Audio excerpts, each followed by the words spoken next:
Where do we stand? Because اگر معیشت پہ سخت فیصلے گورنمنٹ نے لینے ہیں تو اتنی مشکلات میں گھری ہوئی گورنمنٹ کیا اتنے سخت معاشی مشکلاتی فیصلے لے لے گی؟ آئی ایم ایف کے اوپر کل وزیر اعظم نے کہا ہے اپنی ٹیم کو کہ آپ فوری طور پہ اس کو چلائیں. لیکن انٹرسٹنگ بات میں اپنے گیسٹ انٹروڈیوس کرنے سے پہلے ان کی اجازت سے ایک شیئر کر دوں کہ سب سے انٹرسٹنگ بات جو کل کلپ چلا جو فائنانس منسٹری کی پریزنٹیشن تھی پرائم منسٹر کو، اس میں conspicuous by absence Ishaq Dar صاحب تھے.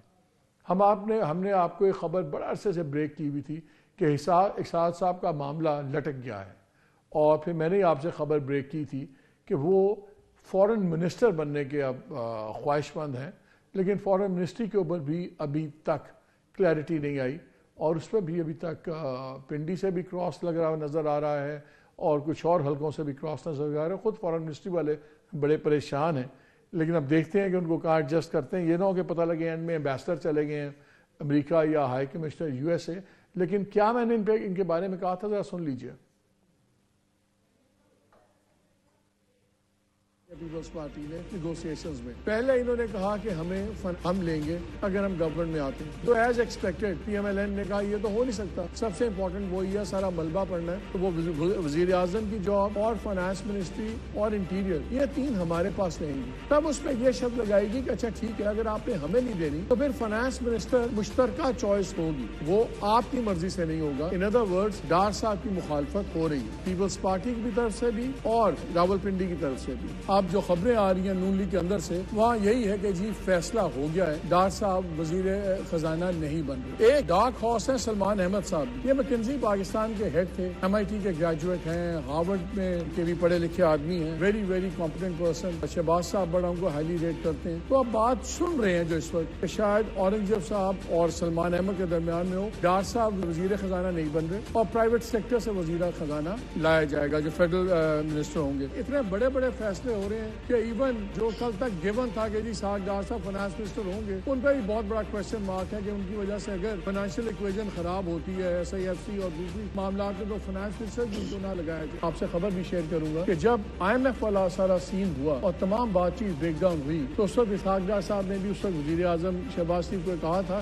آپ بے فکر رہیں کہ 28-29 کو تک آ جائیں گے، میں ان کو جانتا ہوں یہ آئیں گے، اور وہ نہیں آئے. اور پھر جا کے وزیر اعظم کو پیرس جا کے جو ایم ڈی تھی آئی ایم ایف کی ان کی منت سماجت کرنی پڑی، بہت زیادہ ان سے بات چیت 2-3 میٹنگز کرنی پڑی، تب جا کے اسٹینڈ بائی ایگریمنٹ آیا. باقی چیزوں کا تو پتہ نہیں کیا ہوگا، لیکن لگ یہ رہا ہے کہ شاید ڈار صاحب کو ایک گلوریفائڈ آفس مل جائے. فائنانس منسٹری بہت مشکل لگ رہی ہے. میری اطلاع یہ ہے کہ ابھی تک 3-4 لوگ ہیں جن کے اوپر کنسیڈریشن ہو رہی ہے، جس میں سے 2 بینکرز ہیں. ایک کا تو میں نے آپ کو نام بتایا بھی تھا، اورنگزیب صاحب جو چیف ایگزیکٹو ہے ابھی بینک کے. ایک سلمان احمد ہیں جو M I T Harvard graduate ہیں، ان کا بھی کافی ایکسپیرینس ہے، وہ مکنزی پاکستان کو ہیڈ کرتے رہے. اس کے علاوہ ایک نام ہمیں بتایا جا رہا ہے کہ وہ بھی اگین بینکر ہیں جو جرمنی میں رہے ہیں شاید ڈوائچے کے ساتھ، ان کو بھی شارٹ لسٹ کیا گیا ہے. اور ایک نام اور ہے وچ آئی ڈونٹ نو، لیکن 4 کا ہمیں بتایا جا رہا ہے. ڈار صاحب کوئی شہباز صاحب کے فیوریٹ کینڈیڈیٹ نہیں ہے، میاں صاحب کے فیوریٹ ہیں. میاں صاحب چاہیں گے کہ وہ رہیں. اس پہ پیپلز پارٹی کو بھی اعتراض ہے، they are very uncomfortable with Dar صاحب، اور جو مقتدر حلقے ہیں اس میں بھی کوئی فیوریٹ چیز نہیں ہے ڈار صاحب ان کی. جی، اور کل جب ویڈیو چلی فائنانس منسٹری کی پہلی بریفنگ تھی پرائم منسٹر شہباز شریف کو، تو اس میں یہ نہیں تھے. جب ان کی جماعت اسحاق ڈار کے آپ کی خبر 100% ٹھیک ہے، کٹ ہو گیا اور اس کی بہت ساری ویڈیو ہے. اورنگزیب کو منسٹر فائنانس نہیں ایڈوائزر لگایا جا رہا ہے، بلکہ لگ گیا ہے. کل کی میٹنگ میں بھی تھا وہ principal adviser to P M ہوں گے. چلو یعنی کہ جان نہیں ساری چھٹ رہی ہے اس مسئلے تو مجھے پتا کدھروں آئے نے انہوں نے میاں صاحب نے کوئی تعلق نہیں. اچھا یہ مجھے بتائیں تو پھر میرا سوال بڑا سمپل ہے کہ پی ٹی آئی اب اسمبلی کے اندر تو بیٹھ گئی ہے، کوئی بھی جماعت چاہے وہ بطور احتجاج بیٹھے جو بھی بیٹھے تو آدھا ڈنگ تو نکل جاتا ہے. بیکاز اسمبلی میں احتجاج میں بیٹھنے کا مطلب ہے کہ وہ جماعت اب سڑک کے اوپر نہیں لا سکتی لوگ. اور ہم نے مئی 9 کے بعد دیکھا جتنی سختی ہوئی obviously ایک فٹیگ ہوتی ہے، ہر بندہ آپریشن نہیں لے سکتا. تو پھر میکسیمم کیا ہوگا، شو ڈالتے رہیں گے تو پھر کام تو چل پڑے گا. بڑی صاحب دیکھیں کام تو جو اس نے چلانا ہے وہ چلا رہے ہیں، یہ تو چلا ہی نہیں رہے ادب احترام کے ساتھ.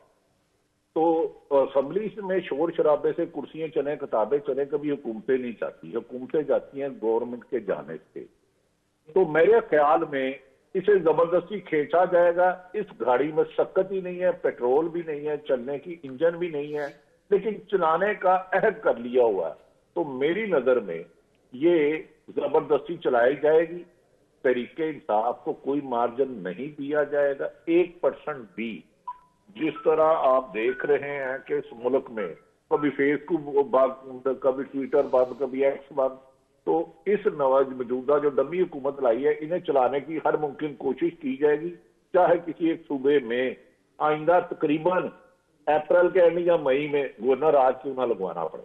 میں گورنر راج کے اوپر بھی آ رہا ہوں. یہ آپ نے بڑا اچھا پوائنٹ آؤٹ کیا. محسن صاحب یہ بتائیں، ابھی سے اسلام آباد میں باتیں گردش کر رہی ہیں کہ جی ہو سکتا ہے کے پی کے اندر گورنر راج کی نوبت بڑی جلدی آ جائے.